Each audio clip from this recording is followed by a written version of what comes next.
भारत और फ्रांस के बीच में 2025 की सबसे बड़ी डिफेंस डील हुई है।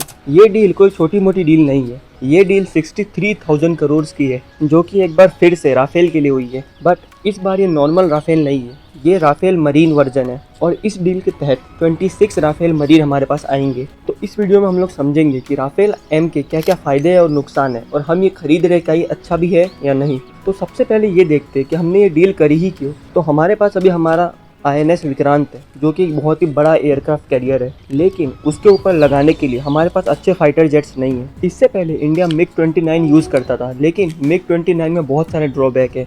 एक तो उसका मेंटेनेंस अच्छे से नहीं हो पाता और वो बहुत ज़्यादा पुराना हो गया है, जिसकी वजह से उसमें टेक्निकल फेलियर्स बहुत ज़्यादा आते हैं। इसी वजह से इंडियन आर्मी एक पावरफुल फाइटर जेट ढूंढ रही थी, जो कि स्टोबार सिस्टम वाली हो। स्टोबार का मतलब होता है short take off but arrested recovery, और बहुत ज़्यादा रिसर्च करने के बाद राफेल का मरीन वर्जन इसके लिए फिक्स हुआ है, अमेरिका के F-18 के ऊपर। अब बात करते हैं इस डील में हमारे पास आएगा क्या क्या। तो इसमें 22 सिंगल सीट राफेल आएंगे और 4 डबल सीट राफेल, जो कि ट्रेनिंग के लिए काम में आएंगे। और यदि इसकी कॉस्ट की बात करें तो हमने डिस्कस कर लिया है 63,000 करोड़ से, और यदि यूरोज में देखें तो 6.6 बिलियन यूरोज। और इसकी साइनिंग सेरेमनी 28 तारीख को है। और इस डील में सबसे पहला फाइटर जेट 2028 से 29 के बीच में आएगा और 2031 तक सारे फाइटर जेट्स आ जाएगी। और इन फाइटर जेट्स को हम INS विक्रांत और आने वाले समय पे हमारा एयरक्राफ्ट कैरियर INS विशाल उस पर भी यूज़ करेंगे। और हम लोग राफेल B का यूज़ करेंगे सोल्जर्स को ट्रेन करने के लिए। लेकिन क्या राफेल एम ने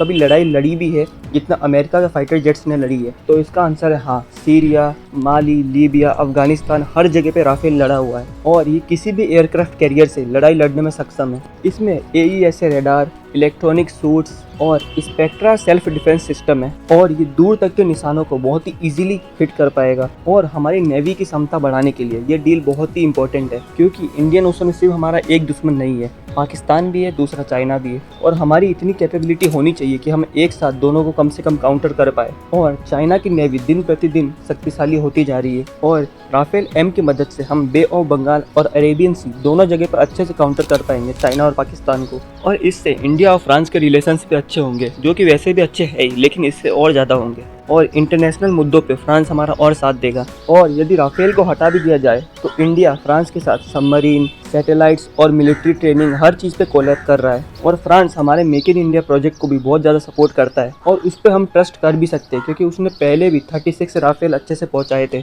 बट इसमें हमारा बहुत ज़्यादा पैसा भी जाने वाला है, और नेवल मिलिट्री ट्रेनिंग लैंड से भी ज़्यादा कॉस्टली होती है। और राफेल एम को अच्छे से सर्विस प्रोवाइड करने के लिए हमें वैसा इंफ्रास्ट्रक्चर ही बनाना पड़ेगा। तो राफेल एम हम लोग को बहुत ज़्यादा पावर तो देने वाला है, लेकिन इसके साथ हमें ये भी देखना चाहिए कि जहाँ दूसरे देश जैसे कि रसिया, चाइना, अमेरिका, फ्रांस, ये सारे खुद अपने फाइटर जेट्स बना रहे हैं, वहीं पे इंडिया अभी तक सिर्फ तेजस बना पाया है। तो जैसे इन देशों में प्राइवेट कंपनीज ये सब बनाती है, वैसे हमें भी अपने देश में प्राइवेट बनाने चाहिए। तो इस वीडियो में इतना ही, मिलते हैं नेक्स्ट वीडियो में। Thank you very much for watching.